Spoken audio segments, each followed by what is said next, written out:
On remarque que l'agneau apparaît pour la première fois au verset 9. Après qu'il a été présenté en relation avec l'épouse, je te montrerai l'épouse, la femme de l'agneau. Apocalypse 21. Tout de suite après, nous retrouvons l'agneau, verset 14. La muraille de la ville avait 12 fondements, et sur eux, les 12 noms des 12 apôtres de l'agneau. Je ne vais pas m'étendre sur cette expression, les apôtres de l'agneau. Ces fondements portent l'inscription de l'agneau.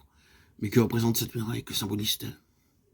Eh bien, beaucoup d'entre vous savent fort bien qu'un mur a pour fonction de préserver ou d'exclure, tout en établissant une ligne de démarcation entre ce qui se trouve à l'intérieur et ce qui se trouve à l'extérieur.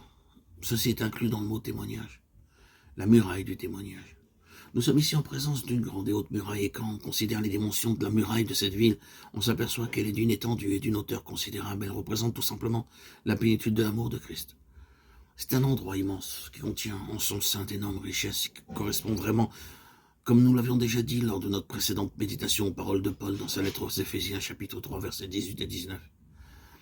Que vous puissiez comprendre avec tous les saints quelle est la largeur, la longueur, la profondeur et la hauteur, et connaître l'amour de Christ qui surpasse toute connaissance.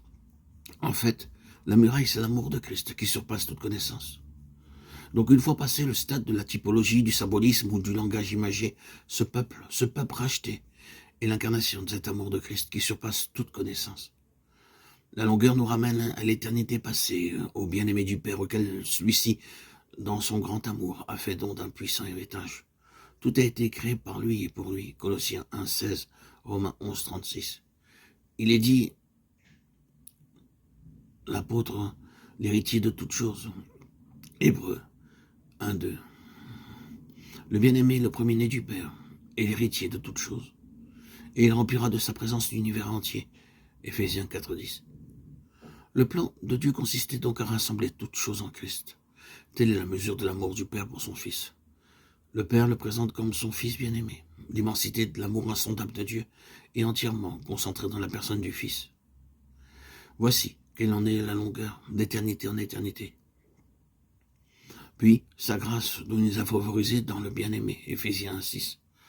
En d'autres termes, il a fait de nous des héritiers de ce même amour, de sorte que l'amour qu'il a pour son Fils est transféré sur nous. Nous avons été élus en lui avant la fondation du monde, et cette élection se prolongera jusque dans les âges et les âges à venir. Voilà la longueur de son amour.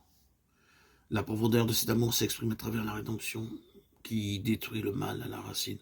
La hauteur, c'est d'être assis avec lui dans les lieux célestes, Éphésiens 2,6. Et la largeur s'exprime dans ce quiconque de l'évangile de Jean. Dieu a tant aimé le monde qu'il a donné son Fils unique, afin que quiconque croit en lui ne périsse point, mais qu'il ait la vie éternelle. Jean 3,16. Vous voyez, l'amour incomparable et universel de Christ, au sein duquel Dieu s'est finalement acquis un peuple. L'agneau est le fondement de tout et l'incarnation du grand amour rédempteur de Dieu. Et à la fin, il ne restera que ce témoignage rendu à la grandeur de l'amour de Dieu. Ce fondement est solide.